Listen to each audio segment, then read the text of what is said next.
Загадка охотники за змеями. Инспектор Гудвин сидел в летнем кафе и с удовольствием смотрел на заходящее солнце и допивал кофе. Гудвин предвкушал отдых на природе и был в прекрасном расположении духа. Вчера, накануне выходных дней, ему позвонил старый приятель Луис и настойчиво приглашал к себе в гости на выходные. Он говорил, что инспектор сможет хорошо отдохнуть, а заодно поможет ему разобраться со странным феноменом или аномалией, которая происходит в его поселке. Утром следующего дня Луис с радостным воодушевлением встретил инспектора. После завтрака и приятных разговоров и воспоминаний, друзья неторопливо прошли в сад. «Ну а теперь расскажи, Луис», — сказал инспектор, — «что за аномалия случилась в вашем замечательном поселке?» Все началось с того, что у здания администрации нашего поселка на доске объявлений появилась реклама, начал подробно рассказывать Луис. В рекламном буклете было написано: «Будьте осторожны. В вашем регионе появились ядовитые змеи, гадюки. Для проверки вашего участка и отлова змей звоните по следующему телефону. Наша фирма «Змеелов» защитит вас и ваших близких, проверит ваш участок на наличие змей и отловит всех змей на вашем участке». «Странно, с каких это пор у вас появились змеи?» – удивился инспектор. «Вот и я говорю», – с жаром продолжил рассказ Луис, «но вчера, например, на соседнем участке фирма «Змеелов» обнаружила и поймала 3 гадюк. Вчера я вызвал специалистов этой фирмы к себе на участок, они приедут сегодня после обеда». «Ладно», — сказал Гудвин, — «посмотрим, что это за змееловы. А я, с твоего позволения, отправляюсь на прогулку к реке, буду к обеду». С этими словами инспектор, счастливо улыбаясь, отправился на прогулку. Возвращаясь с прогулки, инспектор Гудвин еще издалека увидел у ворот дома Луиса большой автомобильный фургон с надписью на весь кузов «Фирма «Змеелов». «Ну и как идут дела?» — спросил инспектор Луиса, который с опаской стоял у забора и внимательно наблюдал за участком. «Парни из Змеелова после предварительного осмотра сообщили мне, что у меня полно гадюк.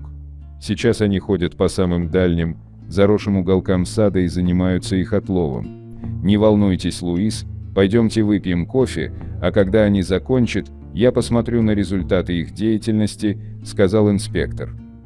После часа активных поисков, довольный собой Змеелов подошел к Луису и Гудвину.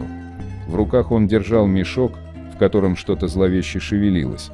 «Ну вот, теперь ваш сад совершенно безопасен. Мы отловили всех змей, можете жить спокойно», и Змеелов открыл мешок для осмотра. Инспектор заглянул в мешок. Действительно, в мешке он увидел 3 гадюк, что доказывал их характерный окрас, и множество небольших, светло-серых, с пятнышками яичек. «Мы у вас обнаружили 3 гадюки и 3 гадючих гнезда, они и яйца уже отложили», — сообщил Змеелов, радостно улыбаясь. «Отлов одной гадюки — $500, разорение змеиных гнезд — $300. Итого с вас, уважаемый Луис, по прейскуранту $1800. Луис достал кошелек, а Змеелов замер в счастливом ожидании денег. Но эту дружескую идиллию неожиданно нарушил инспектор.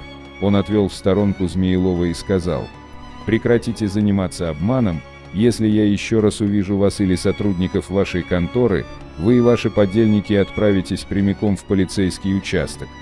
Змееловы стремительно запрыгнули в машину, и только пыль на дороге напоминала об их посещении. На удивленный взгляд Луиса инспектор сказал: «Сегодня у них акция, первый осмотр бесплатно, а подробности, мой друг, я расскажу вам за ужином». Почему инспектор Гудвин понял, что Змееловы обманщики?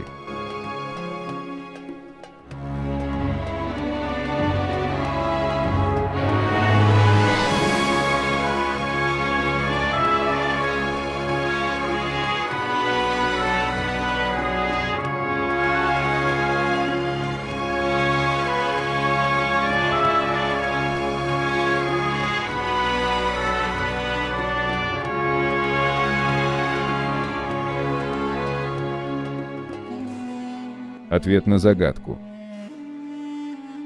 Инспектор Гудвин довольно хорошо был знаком с множеством видов змей, так как увлекался охотой. Гудвин знал, что гадюка относится к живородящим змеям, следовательно, развитие яиц и вылупление детенышей происходит в утробе матери. Обычно во время родов самка обвивает пень или дерево, оставляя хвост на весу, разбрасывая на землю змеенышей, которые имеют длину 10-20 см, и змееныши с первых мгновений рождения начинают самостоятельную жизнь, так как в отличие от многих других змей, яиц гадюка не откладывает. Инспектор понял, что змееловы-обманщики, которые ходят с мешком одних и тех же гадюк по наивным и напуганным жителям поселка,